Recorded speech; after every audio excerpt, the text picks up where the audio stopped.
Okay, well, I thought I'd just do a quick sneak peek. The push bar is finally done. It's painted, bolted up, and torqued down on the truck. As you can see, I'm getting ready to do the wiring for the driving lights, but I installed them. They look pretty good, and I tested them last night, and they're really bright. I'll say that.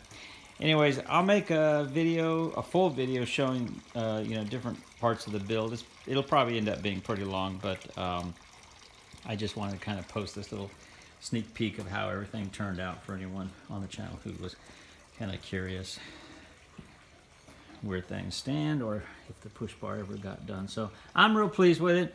I painted it with tractor paint. So, it's a little bit, it's not like I sprayed it down with a gun or anything, but it's, it'd do the job. It's on there.